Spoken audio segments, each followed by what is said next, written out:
merci d'être fidèle. Bien, je vais pas résumer les deux épisodes précédents.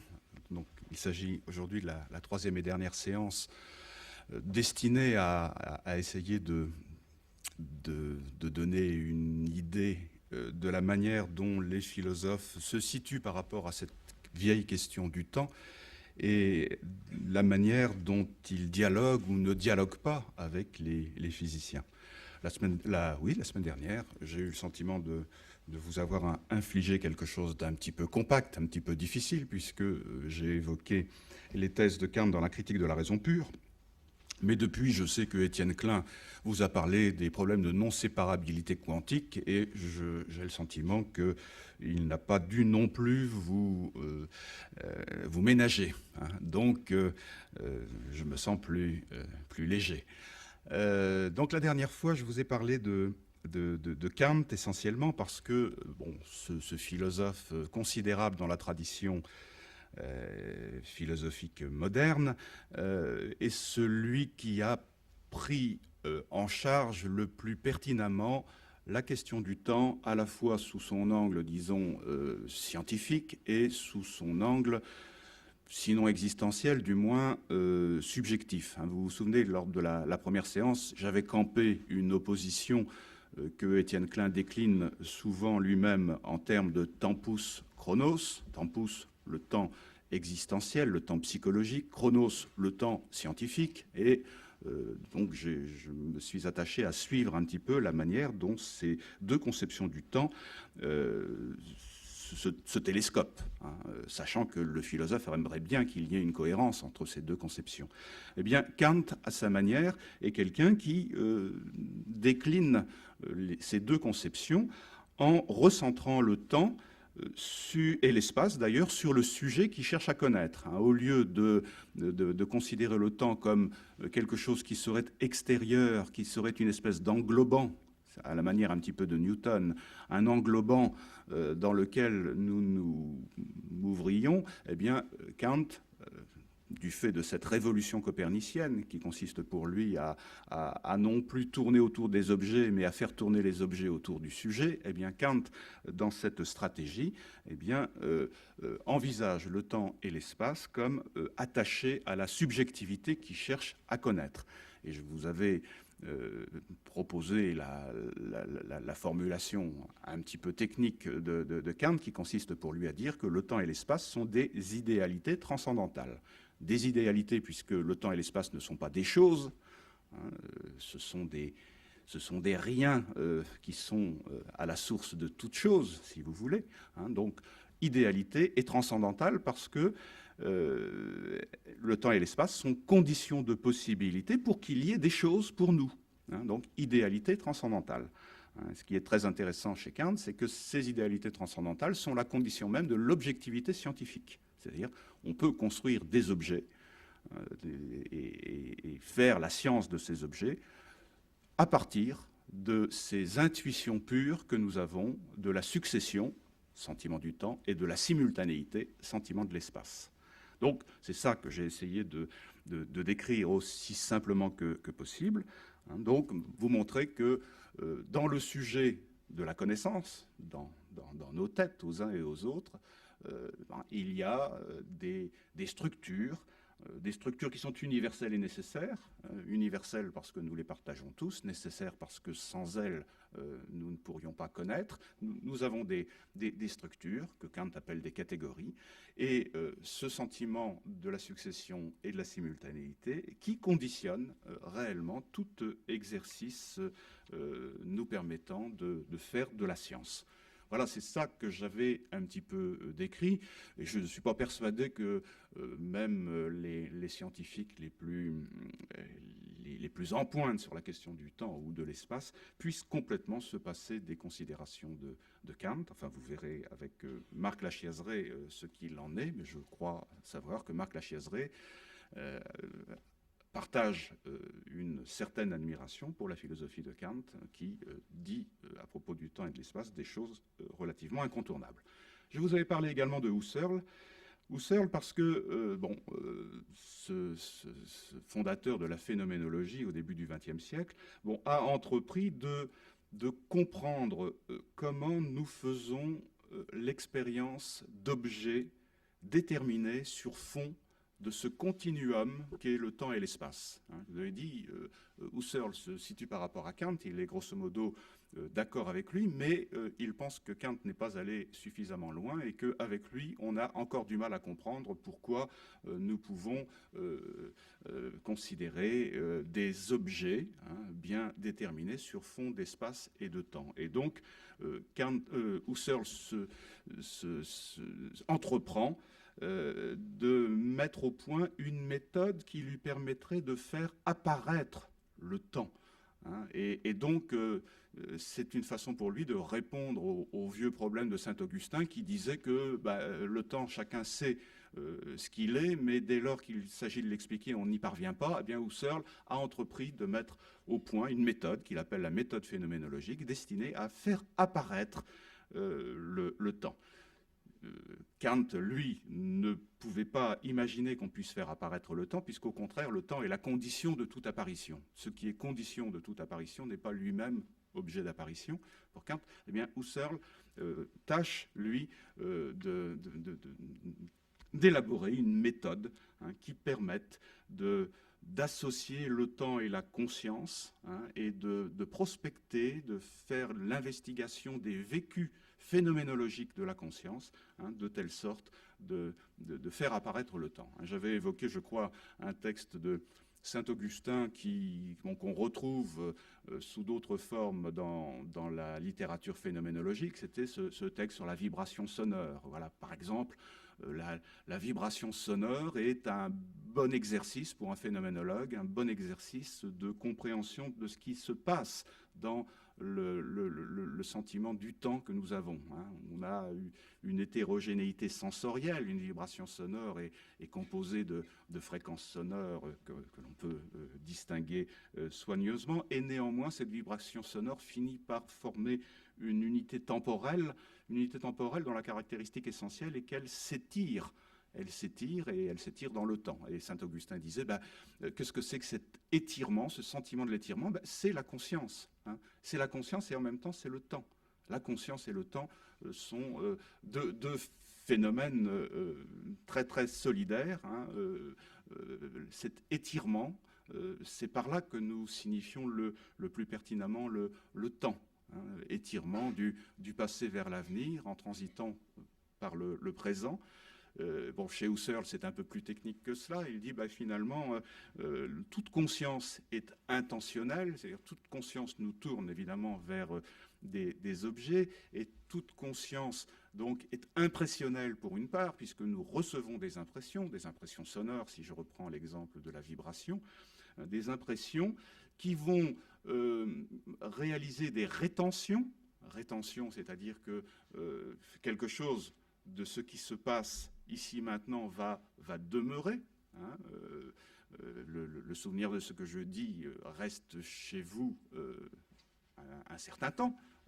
C'est ce qu'on appellerait aujourd'hui la mémoire à court terme, si vous voulez. Donc rétention et protension, c'est-à-dire que la conscience nous fait anticiper quelque chose. Je commence une phrase et spontanément vous pourriez anticiper ce qui viendra. Bien, cette rétention, protension qui repose sur des impressions, c'est par là que Husserl cherche à caractériser cette conscience intime du temps que nous avons. Alors voilà où j'en étais resté. Bon, tout ça évidemment mériterait que l'on y regarde, qu'on y consacre un peu plus de temps. Husserl n'est pas un auteur très très facile à lire, mais d'autres penseurs ont un peu traduit dans un lexique plus facile la pensée de Husserl. Par exemple, moi je recommande souvent le livre de Lévinas qui s'appelle La mort et le temps, paru en livre de poche, qui est une belle explicitation de la manière phénoménologique d'aborder la question du temps. Alors, je voudrais encore parler un tout petit peu de phénoménologie en évoquant un autre grand philosophe du XXe siècle, qui est Heidegger. Heidegger, donc, disciple de Husserl au départ, et qui a écrit un ouvrage majeur pour les philosophes contemporains qui s'appelle Être et temps, justement, publié en 1927. Je voudrais juste en dire quelques mots, parce que ce serait anormal de parler du rapport des philosophes et du temps sans évoquer son nom et son œuvre. Bon, ce qui est intéressant chez Heidegger, et ce qui l'apparente évidemment à la phénoménologie de Husserl, c'est que lui aussi rapporte le temps à la structure de la subjectivité. Le temps est l'affaire de la conscience. Il n'exprime pas les choses comme ça, il exprime les choses de manière plus technique, mais il rapporte le temps et le sentiment du temps à ce qu'il appelle le Dasein, l'être là, comme on le dit. On l'a souvent traduit, le Dasein par l'homme, donc le temps est rapporté à la structure de la subjectivité humaine. Alors très tôt, bien avant 1927, il avait publié un autre petit texte que je voudrais juste évoquer sur le temps, dans lequel il prenait très clairement ses distances à la fois contre certaines traditions philosophiques concernant le temps et contre les physiciens. Alors, d'abord, il prenait ses distances dans ce petit texte, 1924 à peu près, contre tous ceux qui essaient de comprendre le temps à partir de l'éternité.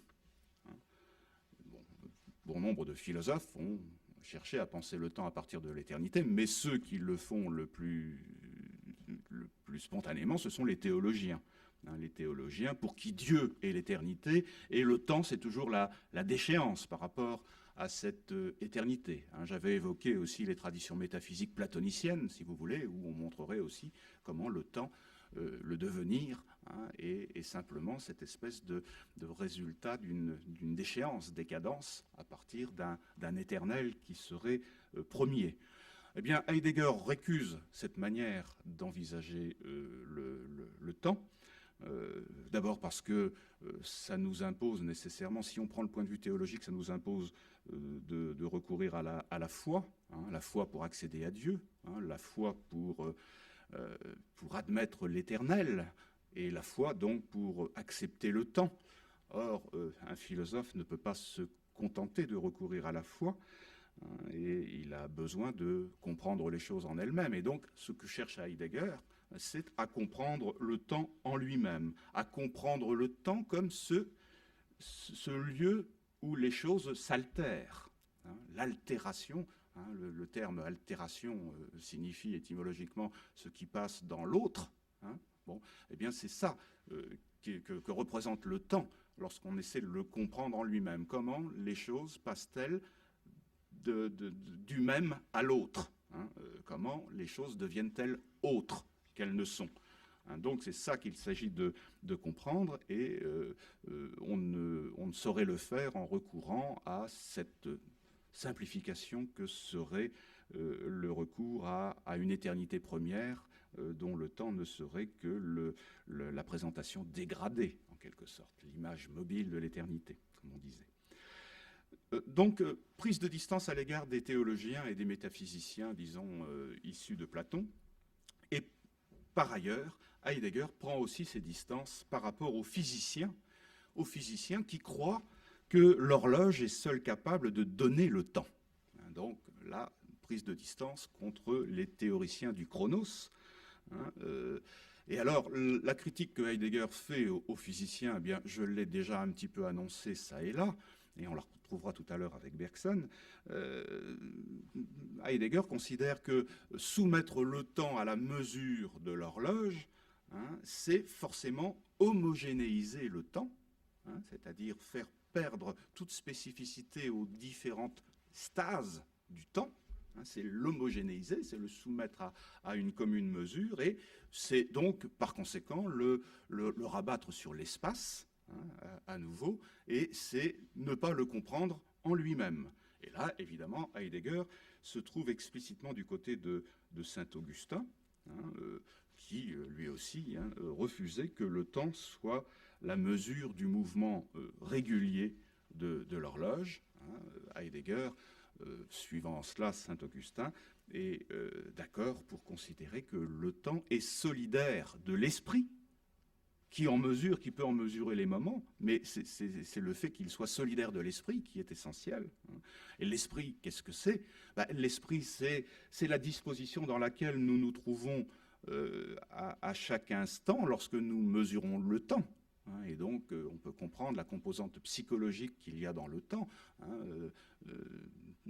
Tel ou tel état d'esprit me fera mesurer le temps différemment. C'est la mesure de l'attente, la mesure de l'espoir, la mesure de la nostalgie, la mesure de tous ces sentiments et ces vécus psychologiques qui me font effectivement mesurer le temps chaque fois différemment. C'est bien la preuve que le temps est d'abord et avant tout l'affaire de la subjectivité, l'affaire de cet esprit impliqué psychologiquement dans sa mesure. C'est la raison pour laquelle, et là je touche l'essentiel en le disant, eh bien pour Heidegger, c'est la raison pour laquelle le thème du temps se trouve intriqué avec celui de la mort. En effet, la mort, c'est ce sentiment spécifique à l'homme, et c'est en même temps l'indice même de la finitude humaine. Au fond, il n'y a de temps pour nous que parce qu'il y a ce sentiment de la mort. Alors comment est-ce que Heidegger définit ce sentiment? Il ne fait pas, il ne parle pas de la mort parce que il serait un philosophe chagrin, pessimiste, sombre. Ça n'est pas de cela qu'il s'agit. Il s'agit de comprendre la structure de la subjectivité qui permet de comprendre la façon dont nous vivons le temps.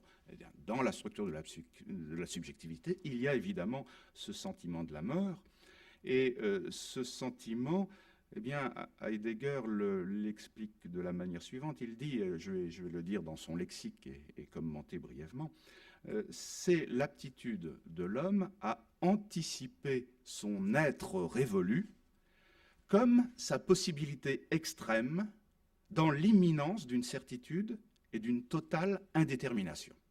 Heidegger, c'est un petit peu lourd, la manière dont il s'explique, mais finalement, on peut comprendre assez facilement de quoi il retourne. Lorsque Heidegger dit que l'homme est être pour la mort, donc il veut dire par là qu'il est l'être qui se sait fini, donc ce savoir fini, c'est anticiper le fait de n'être plus, donc le fait d'être un être révolu, un être ayant achevé donc son existence, et anticiper cet être révolu comme sa possibilité extrême. C'est évidemment, la mort est évidemment ma possibilité extrême. Quand je dis extrême, ça veut dire c'est une possibilité qui restera une possibilité, car la mort ne viendra jamais dans la vie.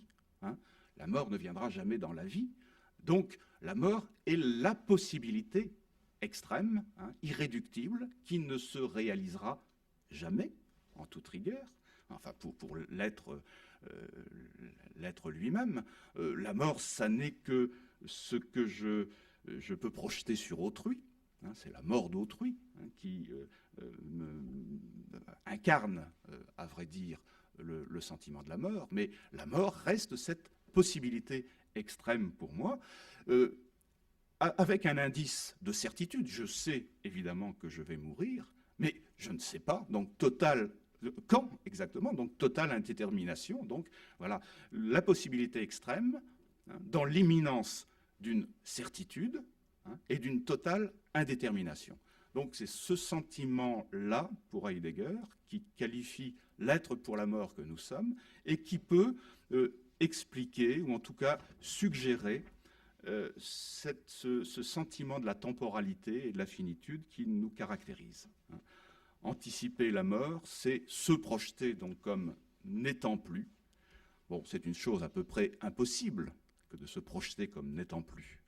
Donc c'est pourquoi c'est bien cette possibilité extrême, cette tension extrême, donc vécue comme certitude, tout homme est mortel, et indétermination, nul ne sait quand il mourra. Donc ce sentiment de la mort définit un rapport au temps dont Heidegger considère que la science ne dit rien. La science ne dit rien de ce sentiment de la mort qui qualifie pour tout un chacun le temps. Et il y a chez Heidegger de belles formules et de belles méditations pour dire que finalement, c'est en se tenant au plus près de cet être pour la mort que nous touchons au temps. Je le cite, « Me tenant dans l'anticipation auprès de mon être révolu, j'ai le temps. » Me tenant dans l'anticipation auprès de mon être révolu, c'est-à-dire anticipant donc cette mort, j'ai le temps. C'est en anticipant ma mort que j'éprouve le temps, je vis le temps. Alors, ça conduit Heidegger à conclure que le phénomène essentiel du temps, pour nous, les hommes, c'est l'avenir. C'est l'avenir. Et si c'est l'avenir, ça n'est donc pas la mesure que donne l'horloge et qui suppose toujours que le temps est une longueur déterminée. Non, pour nous, le temps, pour nous, les hommes, le temps est donné dans cette ouverture, cette possibilité extrême qui qualifie, qui caractérise l'avenir. Et Heidegger explique assez bien que la question essentielle de l'homme, ce n'est pas le quand ou le depuis combien de temps, mais c'est le comment. C'est le comment vivre la possibilité extrême qu'ouvre pour moi la mort certaine et indéterminée.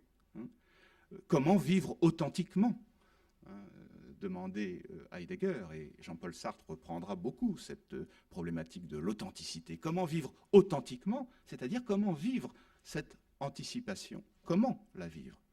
Donc la question du quand n'est pas la bonne question à propos du temps. La seule relation véritable que nous puissions avoir avec le temps exige qu'on cesse de vouloir le calculer et le mesurer.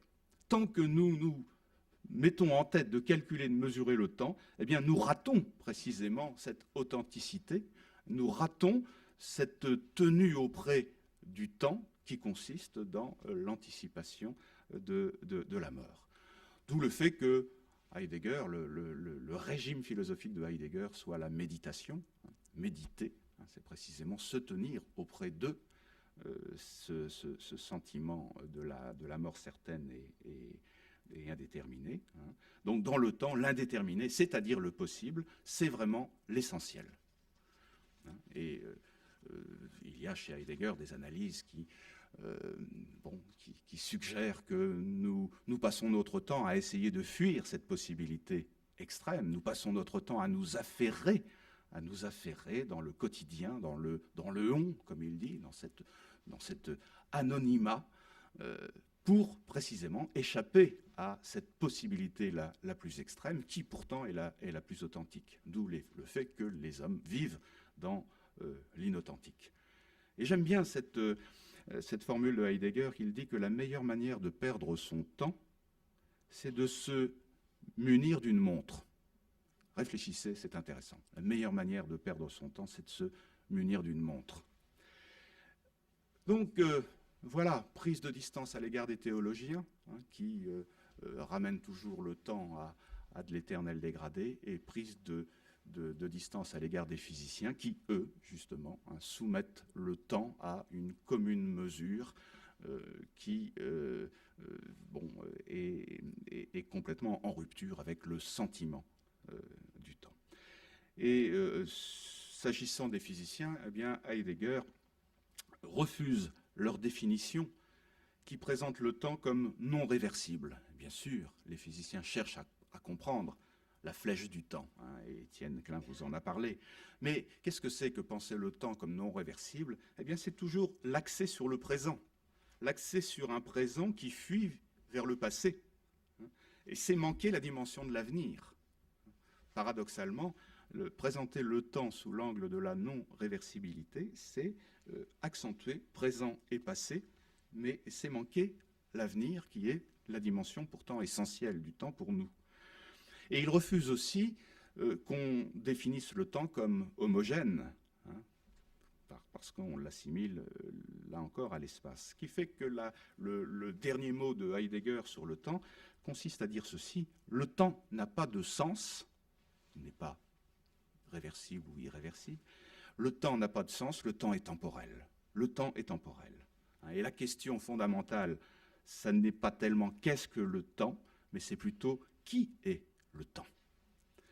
Voilà, très, très rapidement dit, la manière dont cette pensée de Heidegger a pris en charge la question du temps et a proposé aux contemporains, dans les années 30, 40, 50, une conception en rupture évidemment avec toutes les spéculations scientifiques sur le temps de cette époque. Il arrive à Heidegger d'évoquer Einstein, mais il le fait toujours sur le mode de la prise de distance critique. Et je vais vous parler maintenant de Bergson, qui est quasiment contemporain de Heidegger. Bon, Bergson ne connaissait pas Heidegger, ne l'avait pas lu, et néanmoins, dans une configuration historique analogue, l'émergence des théories de la relativité, la découverte de la mécanique quantique, eh bien Bergson va assumer une position philosophique qui n'est pas très très éloignée de celle de Heidegger. Alors, c'est par là donc que je conclurai ces trois cours. Et de façon à le faire de manière pas trop abstraite, eh bien, je vais évoquer cette anecdote célèbre qui met en scène un physicien et un philosophe autour de la question du temps. Le physicien, c'est Einstein, le philosophe, c'est Bergson. Ils se sont rencontrés en 1922, au printemps 1922, à une époque où Einstein est venu présenter au public scientifique instruit parisien eh bien, les théories de la relativité donc datée pour la relativité restreinte de 1905, puis 1915 pour la relativité générale, donc c'était tout neuf. Et Einstein donc vient à Paris. Il défraie la chronique. Il y a un petit livre de Michel Bizinski qui s'appelle Einstein à Paris, qui est publié en livre de poche au Seuil, point, où Michel Bizinski raconte le contexte de cette visite de Einstein à Paris. C'est juste après la guerre de 14-18, donc Einstein, c'est l'allemand, c'est le Bosch, qu'on n'aime pas beaucoup, en tout cas qu'on tient en suspicion. Donc tous les journaux de l'époque s'emparent de cette visite, proposent des caricatures d'Einstein, pas toujours très très obligeantes, mais il y a une ambiance intellectuelle autour de cette visite d'Einstein, et Bergson donc va prendre langue avec lui au cours d'une séance de la Société française de philosophie, et c'est un petit peu la teneur des échanges que je voudrais évoquer, de façon à ce que vous voyez la manière dont un philosophe a pu considérer et critiquer et suspecter les thèses scientifiques sur le temps. Alors en gros, qu'est-ce qu'on se dit à propos d'Einstein? À quoi est-ce qu'on résume Einstein dans ce contexte de la visite de 1922? Eh bien, en gros, les caricatures, par exemple, du Figaro présentent souvent Einstein comme celui qui annonce que le temps n'existe pas. Le temps n'existe pas. Thèse radicale, pas tout à fait injustifiée, puisque Einstein l'a dit de cette manière-là. Étienne Klein, vous avez peut-être évoqué la lettre que Einstein écrit à Madame Bessot, la femme la veuve exactement de son ami Michele Bessot, donc dans lequel, pour la consoler, semble-t-il, il lui dit: mais vous en faites pas, le temps n'existe pas, le temps n'est qu'une illusion. Bon, évidemment, pour consoler une veuve, l'argument était peut-être intéressant, mais sur le fond, on l'a pris au premier degré, cette proposition d'Einstein, en disant: oui, Einstein est quelqu'un qui nous explique qu'en réalité, le temps n'existe pas. Alors les philosophes, évidemment, vont chercher à comprendre qu'est-ce qu'il veut dire au juste, comment est-ce possible, comment est-ce qu'on peut nier à ce point ce sentiment intime que nous avons tous du temps. L'un de ces philosophes, Merleau-Ponty, a consacré un fort bon petit texte, très court, qui fait une vingtaine de pages, à cette visite et à cet échange entre Bergson et Einstein, dans lequel ce petit texte, qui est publié dans le recueil qui s'appelle Éloge de la philosophie, et le texte s'appelle La crise de la raison, hein, donc il examine la personne et l'œuvre d'Einstein, et Merleau-Ponty s'attache à la figure d'Einstein en disant Einstein, c'est quand même encore un esprit classique, c'est-à-dire c'est quelqu'un qui croit en tant que scientifique dans l'objectivité de la science. Hein. Il pense qu'il y a une vérité qui est déposée dans les choses.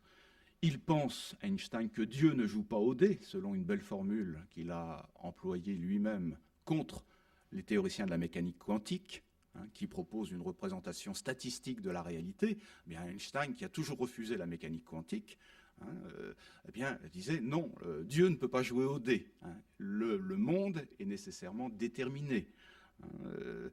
Donc, un esprit classique, Einstein. Alors, comment est-ce possible que cet esprit classique eh bien, puisse argumenter des paradoxes comme celui consistant à dire que le temps n'existe pas? Un esprit classique, disait Merleau-Ponty, qui fait cependant foisonner la déraison. Il y a beaucoup de déraison dans l'œuvre d'Einstein. Et vous savez qu'on a mythifié le personnage d'Einstein au point même de le croire tellement génial qu'on a autopsié son cerveau en 1955 pour essayer de trouver dans les lamelles du cerveau, sous la lunette du microscope, les signes tangibles de son génie proprement irrationnel. Hein.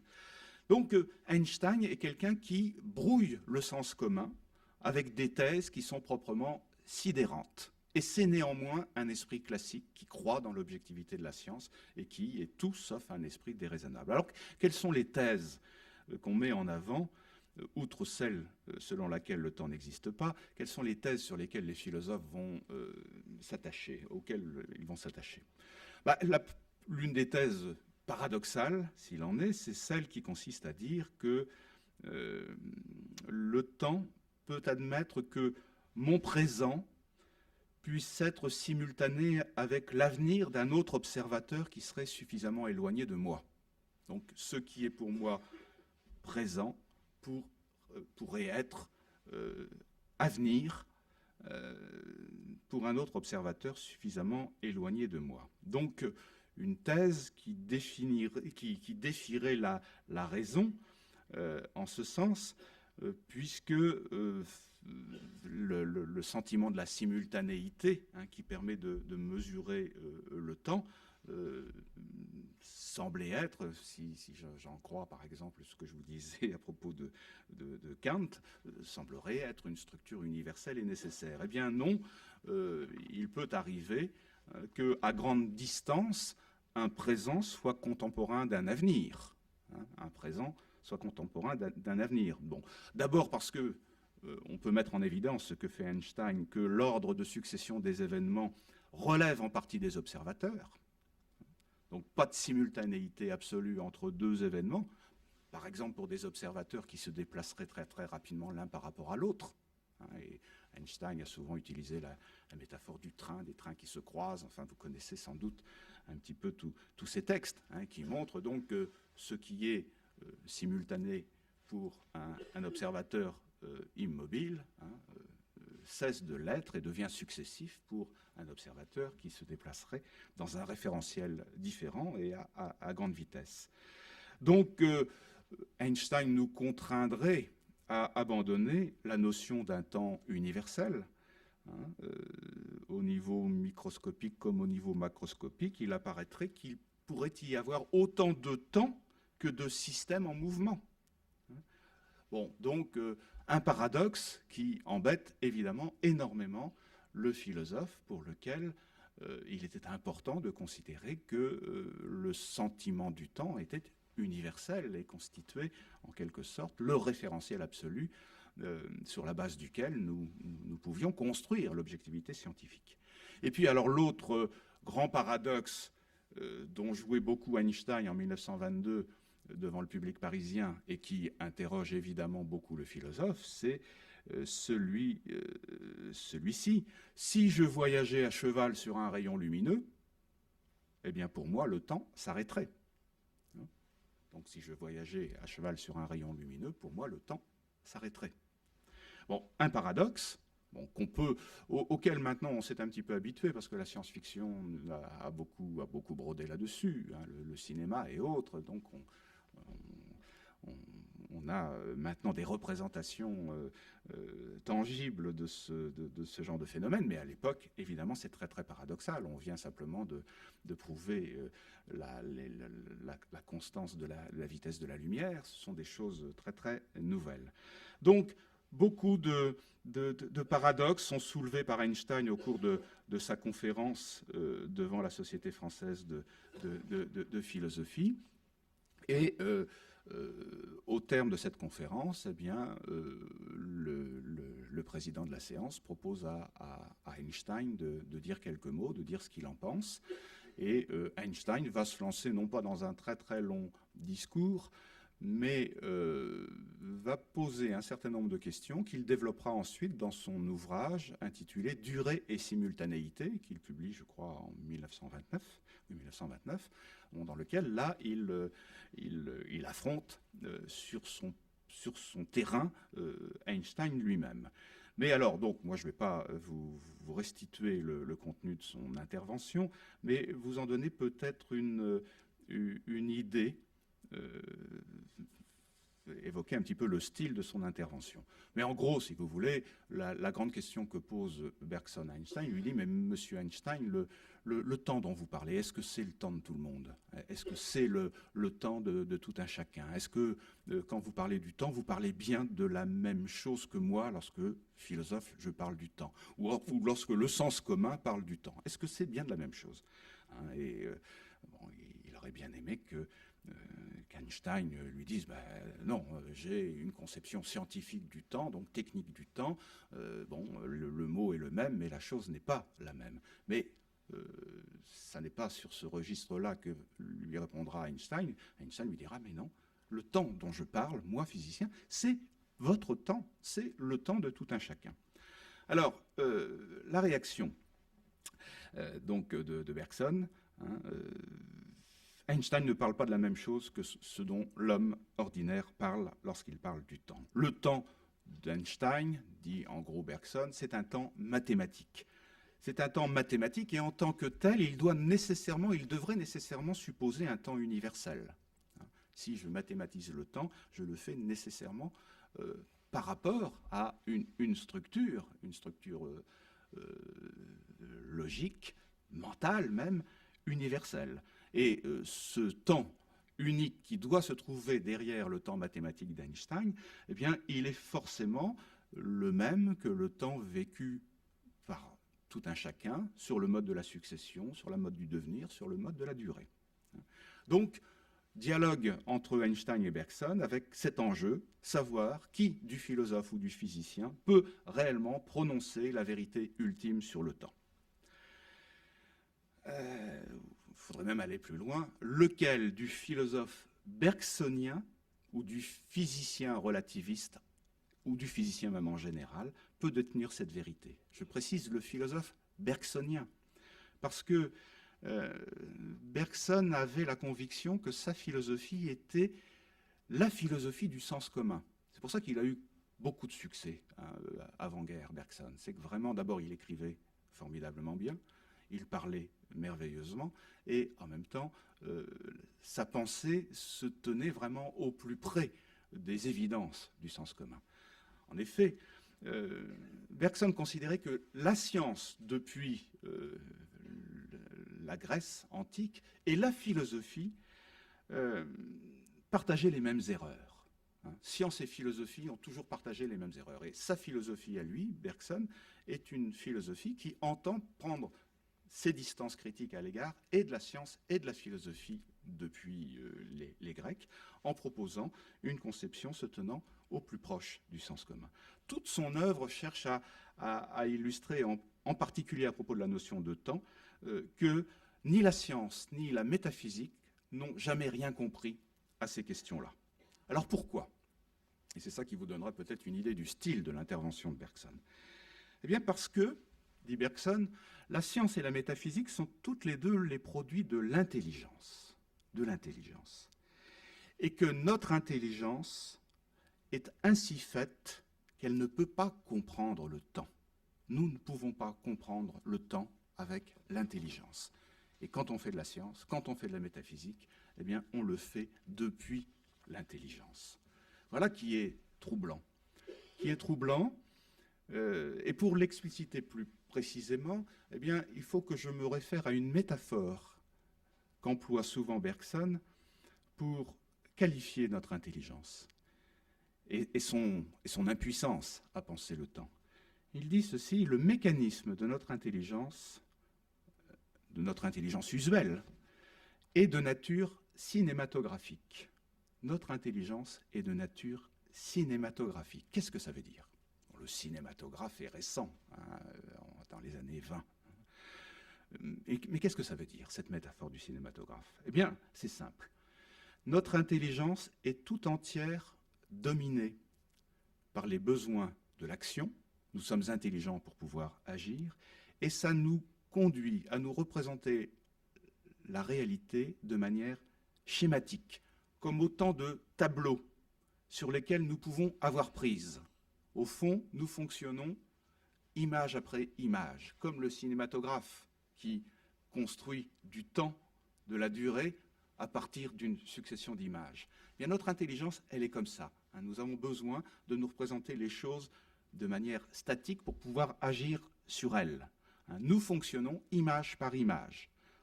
Le mouvement, pour nous, résulte toujours de la succession d'instantanés quantifiables. Et c'est la seule manière que nous ayons de maîtriser le mouvement, de nous le représenter par segmentation quantifiable, par conséquent. Et cela parce que, encore une fois, nous sommes toujours dominés par le besoin d'action. Et agir, maîtriser notre environnement, c'est toujours le segmenter. Notre action sur les choses est toujours discontinue. Et notre connaissance, eh bien, le sera également. Elle est toujours discontinue. Nous sommes, dit Bergson, intellectuellement condamnés à rabattre le temps sur l'espace, à rabattre le continu, le qualitatif, sur le discret, sur le quantifiable. Donc voilà une conception évidemment radicale, qui explique que si notre intelligence est bien comme cela, si elle fonctionne bien sur ce mode-là, alors nous ne pouvons pas comprendre le temps autrement que en termes d'espace, et par conséquent, eh bien, s'expliquent fort bien tous ces paradoxes que j'ai évoqués lors de ma première séance, les paradoxes de Zénon, cette impossibilité à comprendre que Achille rattrape la tortue, ou cette impossibilité à comprendre qu'une flèche puisse atteindre sa cible. Eh bien non, intellectuellement, c'est-à-dire de par l'intelligence, je suis toujours amené à segmenter le vecteur qui représente la trajectoire d'Achille et de la tortue, ou la trajectoire de la flèche, et je ne peux jamais expliquer le mouvement de la flèche, de la course, que comme le passage de segments successifs. Bon, et d'où le fait aussi que, vous vous souvenez, la réponse de Bergson au paradoxe de Zénon consiste à dire, eh bien, la seule manière de savoir comment Achille rattrape la tortue, c'est de lui demander comment il a fait.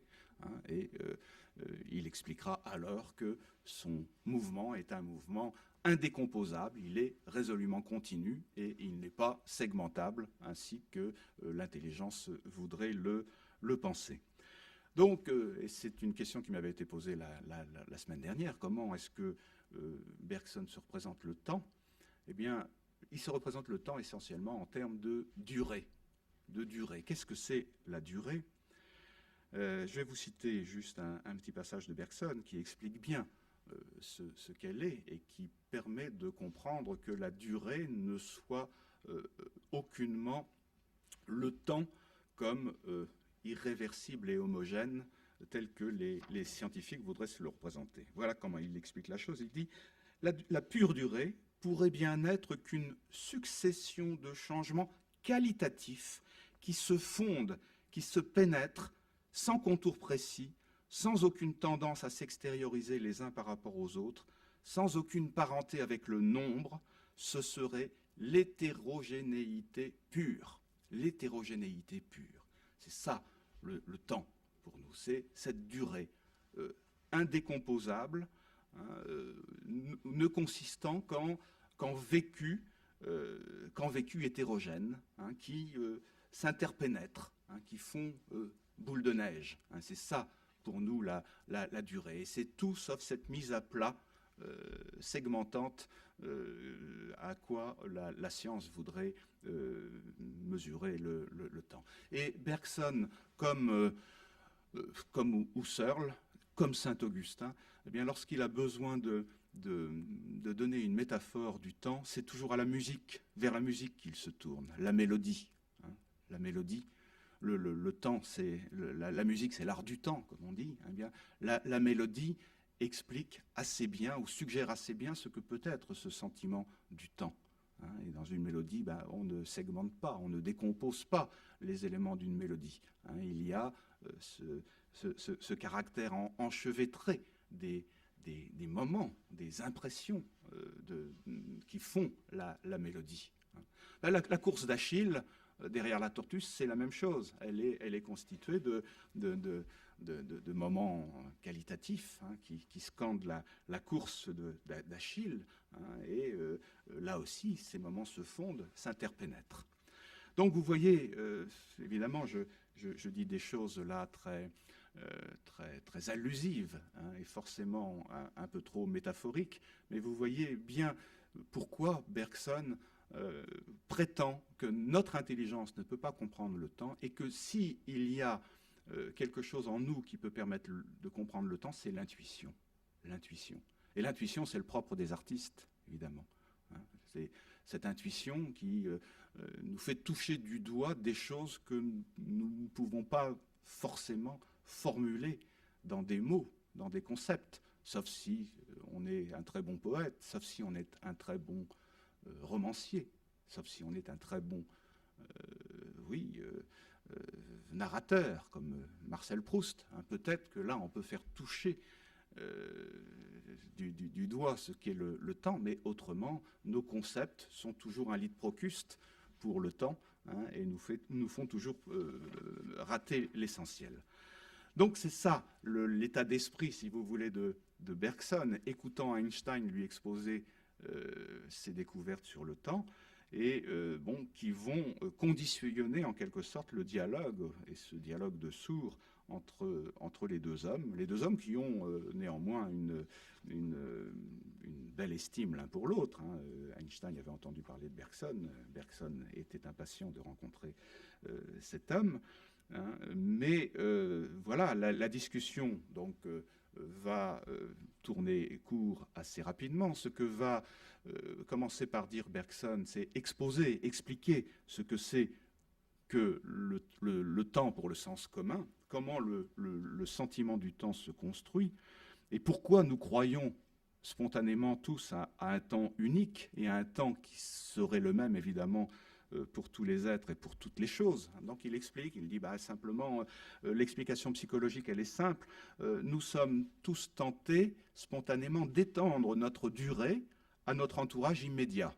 Au fond, nous finissons toujours par prêter le sentiment de notre durée aux autres et aux choses. Et c'est comme ça que, par une manière d'égocentrisme, nous développons une expérience du temps. Au fond, c'est la continuité de notre conscience qui conditionne ce sentiment universel du temps. Alors, est-ce que cette explication est incompatible avec la relativité? Eh bien, Bergson prétend que non. Et il prétend que, finalement, le scientifique, s'il est honnête avec lui-même, c'est-à-dire conséquent, eh bien, il est obligé de considérer que ces thèses sont celles du sens commun. Hein. La démonstration porte sur la question de la simultanéité. Hein. Sur ce cas précis, dit Bergson, on apercevra sans peine que le point de vue relativiste n'exclut pas le point de vue intuitif et l'implique même nécessairement. Qu'est-ce que c'est que la simultanéité, si je l'aborde psychologiquement? La simultanéité, c'est la perception instantanée c'est une perception instantanée, et c'est la possibilité pour notre attention de se partager sans se diviser. J'ouvre les yeux et je vois deux éclairs instantanés qui partent de deux points. J'ai une perception unique et en même temps, mon attention se répartit sur deux éclairs. Et c'est pour moi, c'est ça la simultanéité. Au sens psychologique, donc j'ai une perception unique et j'en ai néanmoins plusieurs. Quelque chose d'unique, finalement, conjugue deux choses distinctes. Bon, alors évidemment, psychologiquement, c'est ça la simultanéité, mais évidemment, de ce point de vue-là, ce sentiment est limité, puisque je ne peux constater de simultanéité qu'entre des événements voisins. Si je veux avoir une perception unique, il faut que mon champ de perception accueille ces deux événements. Mais ce que fait le sens commun, spontanément, c'est-à-dire votre esprit, le mien, c'est qu'on passe outre à la limitation du point de vue et on étend ce point de vue aux événements les plus éloignés qu'on voudra. Et on imagine tous spontanément un surhomme à vision géante, comme dit Bergson, qui verrait comme simultanés les événements les plus éloignés. Et du coup, ce sentiment de simultanéité, nous sommes prêts finalement à le développer à l'échelle de la planète. Alors, la question que pose Bergson, c'est de savoir, est-ce de cette simultanéité que Einstein parle? Et la réponse tombe évidemment sèche, non. Non. Il ne parle pas de cette simultanéité. On envisage des systèmes différents en relativité, dans lesquels des événements seront dits simultanés entre eux quand ils se produisent à la même heure fournie par des horloges synchrones. La relativité nous propose au fond des systèmes qui sont autant de référentiels à l'intérieur desquels il peut y avoir simultanéité, c'est-à-dire un événement scandé par des horloges qui seront synchrones, mais on le fait sur la base de référentiels distincts. La simultanéité, pour le relativiste, elle est perçue par un observateur intérieur au système, à tel système, un système S, qui va considérer que ce système est immobile, bien entendu, mais cet observateur, donc inclus dans un système S, il peut arriver qu'il observe un autre système en mouvement dans lequel se trouvera un autre observateur qui, lui, évidemment, aura un autre référentiel, S', dans lequel il percevra lui aussi des simultanéités. Et cet observateur donc considérera son système propre comme immobile et il prêtera du mouvement à l'autre système et par conséquent à l'autre observateur. Bon, ce qui est une manière de dire que la simultanéité n'a rien d'absolu, elle est toujours relative au point de vue dans lequel nous nous trouvons. Et il s'agit évidemment d'interroger la relativité du point de vue. Et la théorie d'Einstein est une manière de chercher à organiser en quelque sorte les différents points de vue. Ce que se demande Bergson, c'est si on n'est pas obligé d'admettre qu'il faut chaque fois qu'il y ait une conscience pour unir dans un acte indivisible la perception d'un événement avec l'indication d'une horloge. Autrement dit, dans chacun des référentiels des systèmes qu'examine le physicien, Bergson se demande si on n'est pas obligé d'imaginer qu'il y a une conscience pour laquelle il y a des simultanéités. Donc, toute appréhension ou toute appréciation de simultanéité, c'est-à-dire de concordance entre deux événements reliés chacun à une horloge, toute appréhension ou appréciation de simultanéité suppose une conscience. De sorte que la conscience, c'est le point de vue nécessaire de l'observateur qui considère son propre système comme immobile. Et alors, si vous en allez par là, eh bien, il faut qu'il y ait donc un temps unique, c'est-à-dire le temps vécu, perçu de la conscience. Et c'est, pour Bergson, le seul temps réel. Donc, vous voyez l'objection faite à Einstein, c'est de dire, vous êtes obligé de supposer un temps unique derrière les temps multiples que vous supposez, hein, que vous décrivez. Vous êtes obligé de supposer un temps unique qui est le temps de la conscience, parce qu'il n'y a jamais de simultanéité que pour une conscience. On ne veut pas dire que la conscience est un point fixe, c'est pas ça dont il s'agit. Hein. On peut très bien admettre ce que fait Bergson, qu'elle est un flux temporel continu, qu'elle est justement ce sentiment de la durée. Hein. Mais ce que dit Bergson, c'est que si on ne tient pas compte de cette conscience, alors on n'a plus affaire qu'à de l'espace, et à un espace qui ne représenterait plus le temps, puisqu'il ne soutiendrait plus aucune durée. Donc vous voyez, accusation faite à Einstein, votre temps, c'est de l'espace, parce que vous avez expulsé de lui la conscience, hein, la conscience pour laquelle il y a de la simultanéité, la conscience pour laquelle il y a sentiment de durée. Donc vous voyez la manière dont s'établit le dialogue, ou l'absence de dialogue entre les deux protagonistes. Et je vais évidemment être obligé d'aller plus vite que je ne le voulais. Et l'un des terrains de l'argumentation essentielle de Bergson dans Durée et simultanéité, c'est évidemment le fameux paradoxe des jumeaux de Langevin, hein, dont vous avez entendu parler. J'imagine que Étienne vous en a parlé. Donc ce paradoxe des jumeaux de Langevin, hein, selon lesquels, donc, imaginez deux jumeaux, l'un restant sur Terre, l'autre faisant un voyage interplanétaire, eh bien, on démontre que le jumeau qui aura voyagé dans la fusée reviendra plus jeune que son frère resté sur Terre. Hein. Bon, donc, une difficulté évidemment extrême à concevoir cette chose.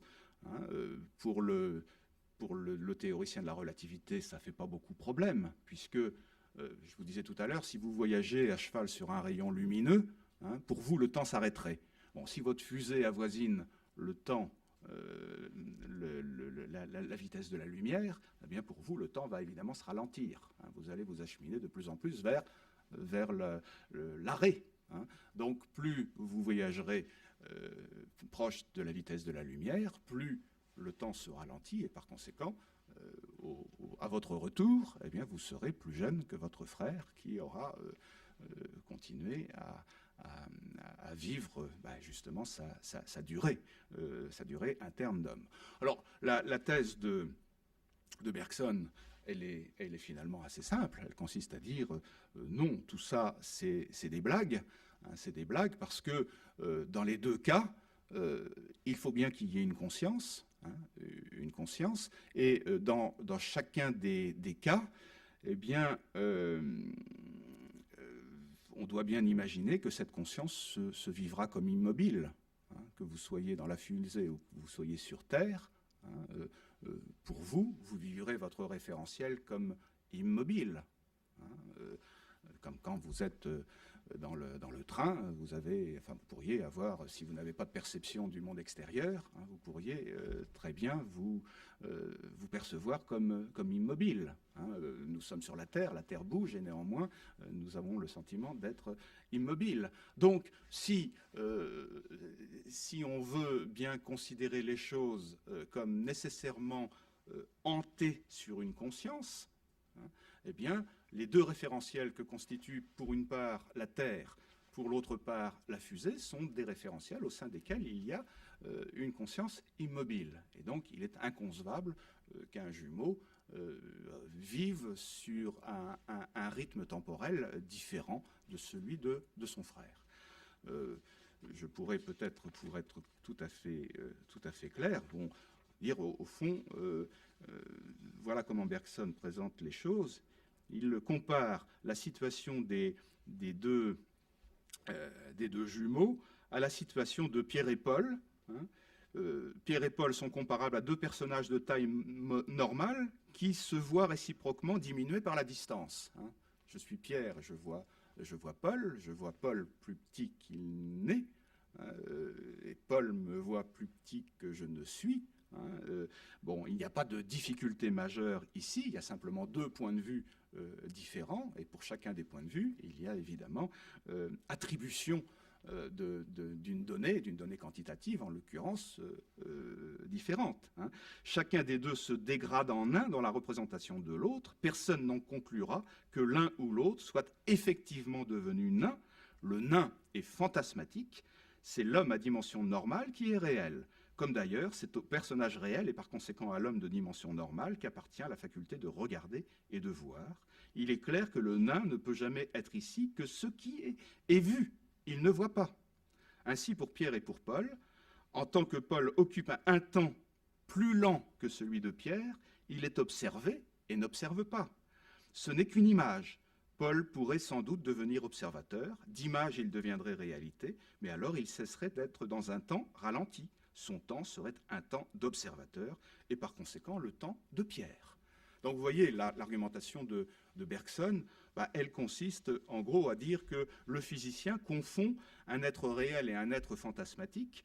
Hein, le physicien se donne beau jeu en projetant en quelque sorte sur l'autre, Paul en l'occurrence, hein, des règles qui ne sont pas les siennes, hein, et c'est comme ça qu'il construit ce paradoxe qui ne tient qu'à l'incapacité dans laquelle la relativité se trouve d'adopter en même temps deux systèmes de référence. Comme la relativité donc résonne en termes de système de référence hétérogène, hein, elle est conduite à ce genre de paradoxe. Mais si elle adoptait en même temps les deux systèmes de référence, alors il n'y aurait plus de paradoxe. Hein.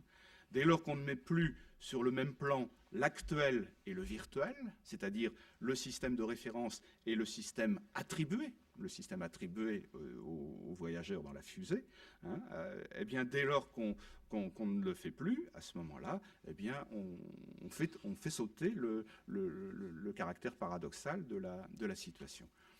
Alors, vous imaginez bien que les scientifiques ont des réponses à cette incrimination faite par Bergson, hein, et qui consiste encore une fois à dire que le scientifique, éliminant le point de vue de la conscience, eh bien, élimine le point de vue de la durée et finit par rabattre le temps sur l'espace.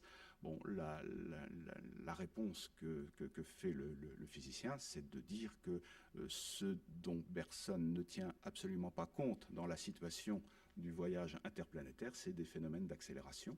Hein, accélération pour le départ de la fusée, ralentissement et accélération à nouveau pour le retour de la fusée.